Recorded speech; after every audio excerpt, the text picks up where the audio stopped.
trick or treat. What do you got for me? I got some goodies here for you. Oh, shit. Here we go again. All right, it's a little bit of a mess in here. Yeah, just been at it, just tearing it apart. So really curious to see the carnage inside of this unit. So I got it all bolted, I believe. Let's take it out. Get bit. Oh, just so much carnage. More junk coming out. Oh shit, is this? No, that shouldn't be threaded. Is it? No, it's like stuck right here. Oh, it's probably, you know what? It's probably stuck on that.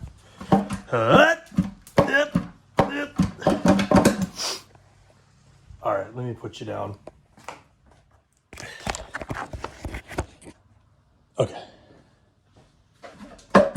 Oh, there we go. Oh my.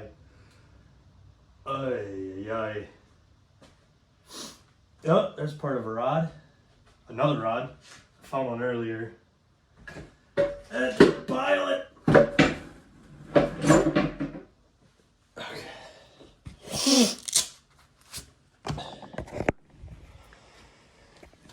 Oh boy. So we've got shrapnel here. Got the rod, or another rod right here, which I'm assuming is the opposite side of which went out. Oh my god, it's so bad in there. Oh. All right. There's a wrist pin, whatever the fuck you call it. All right, more to come. Good 2022 season. Grid Life Colorado, Grid Life Michigan, SRD 10K, Proving Grounds, Drifttoberfest at Interstate Raceway. I'm sure there's a couple of events I'm missing, but yeah, it's been a good year. Now it's I got a little bit busy with it this year, and so I wasn't able to keep up on videos too much, but now it's the off season. Now we can get back to this video stuff and some building. I do have Fukazi doing coverage photos or coverage media, so I don't have to focus on that. I can just focus on driving, and that won't be in the back of my head. So it's kind of nice for them to truck along with me. They got awesome reels coming out and some awesome just highlight videos of the events coming. They already got Grid Life Michigan out since of today, which is November the 8th, 7th. So yeah, so hopefully there'll be some more content coming out from them of the overall of the year and the event coverage. So, but at Drifttoberfest, blew up my motor. The connecting rod made a little window in the side of the block. So I had about 6 years with that 5.7 Ls1, and I've had minor issues with that thing. It's treated me well, so I'm not even mad that motor blew up. It was a surprise, that's for sure. You can catch that on my Instagram videos or reels. I think it's on a reel. So yeah, now we needed to get a whole new motor, obviously. So we just picked up, thanks to David and Looking Good Tint, that helped me out with getting a 6.2. Woo woo! So this motor is from Kyle Nelson. He had this motor sitting in. Matt hooked me up, connected me with his brother, and yeah, he had a 6.2 with a cam in it already. It was in his old burnout truck, I guess, and he wanted a little bit more power, so he took this out. So I have really good confidence in him. He took care of this motor from what he said, so while it sat, and took a video of it before he pulled it. Put assembly lube in it while it sat, rotated the assembly. Yeah, and he said it did like 460 to the wheel with an automatic transmission.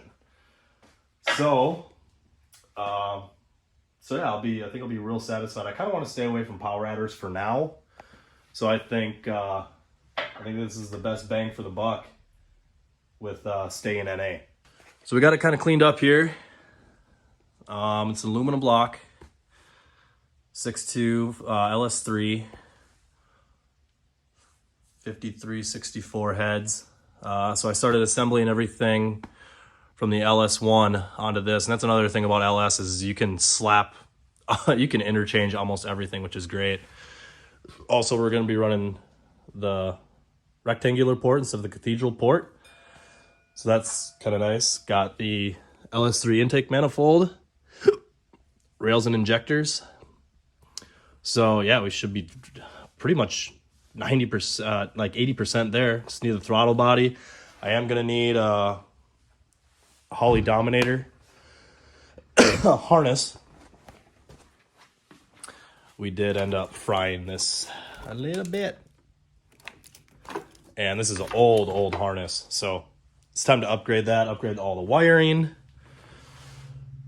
I'm going to do the chassis wiring too. Going to probably do more switches, new engine harness, and then probably get rid of these gauges and all that stuff. Yeah, I might update that. And then I also really busted my subframe when I hit the approach coming back onto the track and that little incident I had with the engine being on fire. I don't know if the fire guys really saw me, so they're on the very opposite side of the track. So I whipped it around and headed straight towards them, and the approach coming from the grass onto the pavement, back onto the pavement, didn't look bad. But yeah, it was pretty rough. So yeah, it ended up pushing this wheel like back and then, shooting back forward, and all that force was absorbed by the subframe. As you can see, there's a big crack there. There's a big crack there. So everything got kind of shifted. So we also got a new subframe here. Gonna modify that. I'm gonna try to push the motor a little further back because I had probably about this much room till it even was close to the back of the heads here. So I'm gonna push it a little bit further back and make new mounts. I might do build a bracket here to the motor style brackets, because if I ever do have to replace a subframe or either a subframe or a steering rack, I won't have to take the motor off and lift it up and support it while I take the rack out and put a new one in, or a subframe and put a new one in, and then put the motor back down. And it's never the same when you drop the motor back down onto the mounts. You always got to do some tweaking and alignment issues and stuff. So I feel like if I build mounts, brackets off of here to the motor mounts, I feel like it'll be a lot more easier to work on at track days and stuff. So had to put the new harmonic balancer on because the truck one is a little bit offset. There's the truck oil pan, or it's like a small truck oil pan, I guess, or a smaller sump pan. So it might be a car pan. I don't know, but it's a lot shorter than the factory pan, or not the factory pan, the bigger truck pan. So it's just a little bit shorter. And I got the LOJ swap pan, front sump pan. So waiting on a retainer clip for this. There's actually a threaded hole on this side. There's like a little crow's feet that go on here and kind of hold it from teetering back and forth. New slave cylinder because the transmission's out, and I would hate to pull the transmission out just because one of those went out. So just picked one up quick. And then had to get steam port for the front, and all this stuff here is from John down in Mankato. Doricado, I believe it's pronounced. But yeah, so hooked me up with that and all that other stuff for a really good price. So if you ever need anything from him, hit him up. He's usually pretty quick to answer, and he's usually very fair. Yeah, so just slowly assembling, cleaning up, waiting for parts, waiting for gaskets, all that kind of stuff. So pretty psyched. A little update. Since I got the 6.2 motor, we got it thrown together and pretty much ready to throw in. Just waiting on a throttle body. Probably gonna go with a Holley like 102 or something, but there we go. Got all together, got the transmission back on. Ended up with the wrong pilot bearing, so that was a great time. After about 3 runs to the parts stores for a puller and buying a whole new slide hammer setup and then wrecking these. Yeah, it was a trip. But we got it all back together, all torqued down, ready to slap in. I guess I can go over the motor here a little bit. So we've got a LOJ oil pan.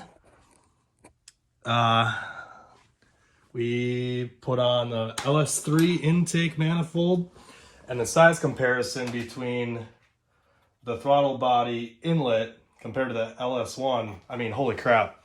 It's going from like a 55, 60 mil to like 90 mil.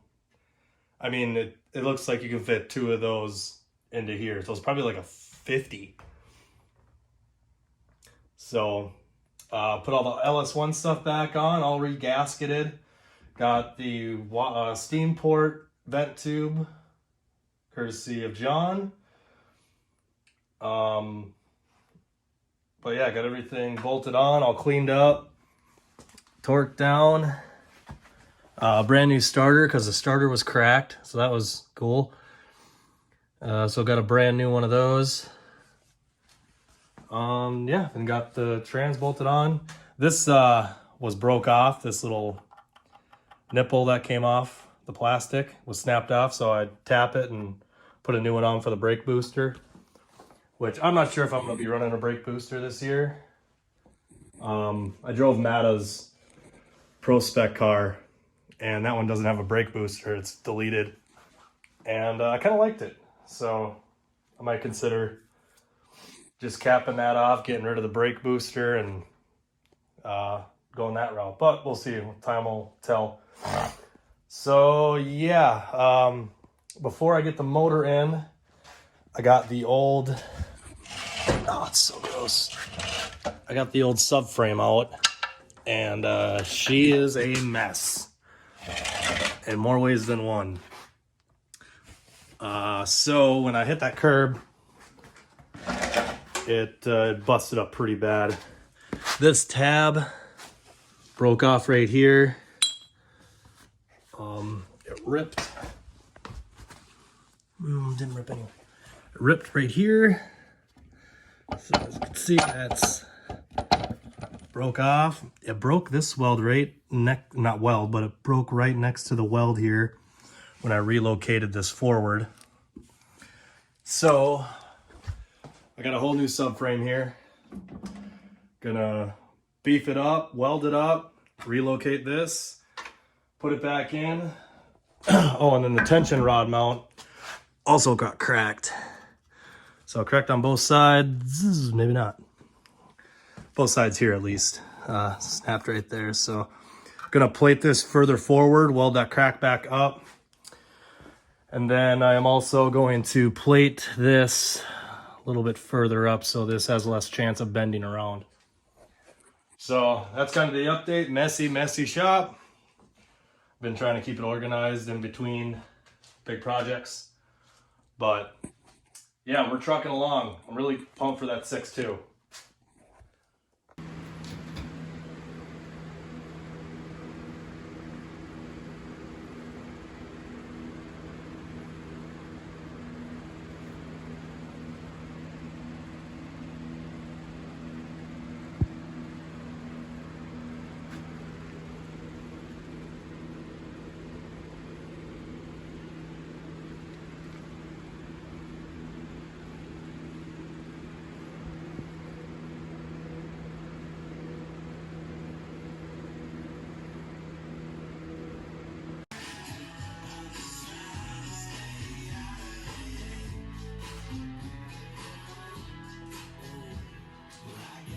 We did it. It's all connected.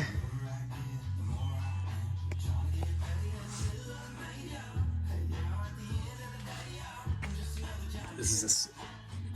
Oh, wait, here it is. So cool. Look at all the room.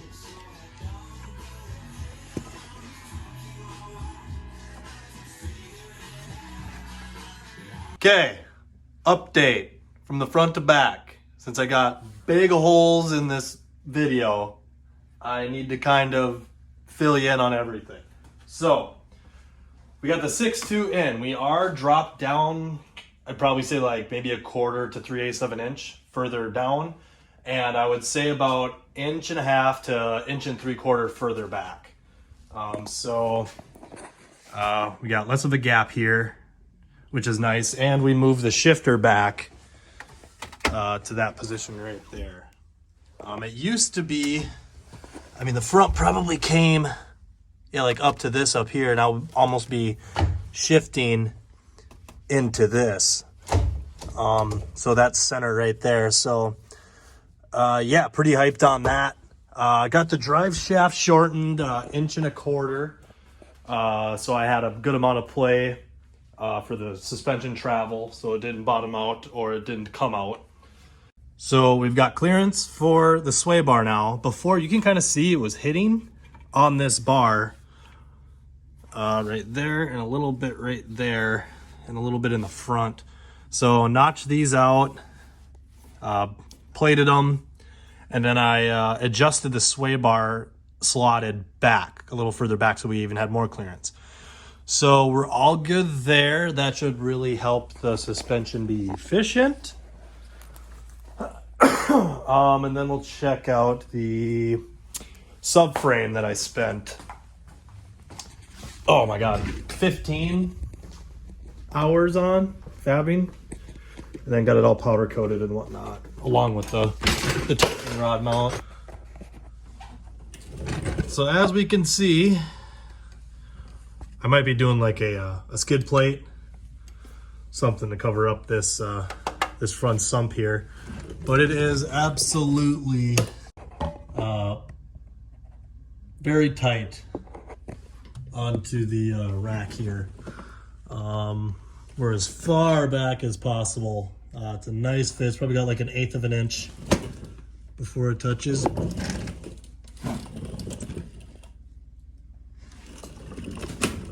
So all good there. We sprayed all the purple calipers, the color that we originally sprayed it. Don't know why I didn't do that before.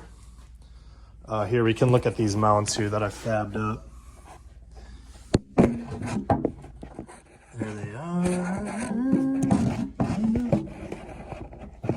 There's one of the mounts. All bolted up and looking great. The steering rack is located, I think, 1 inch forward. Now I have the diff out and gonna turn these in to Villains to get them redone for the 350Z axle. I'm talking to Tuner Spares. Used to be Slide Good, but Tuner Spares has Z diffs and Z axles. So I'm gonna see, maybe I'll get the offset mounts that'll mount into the 240 rear subframes and just go with that. That way I'll have more varieties of ratios that I can try out. And then I can also, and I'm assuming there'll be a little bit more stout than the 240 diffs. And here we got the back end coming apart for paint. And I also got to rebuild the sump that was here. Rebuild the sump, get rid of the old lines, get new lines in. And as you can see here, got this caliper sprayed, that custom purple, and got obviously the PBM gold. And we got this this red door purple. Oh, look at that. That's that shine.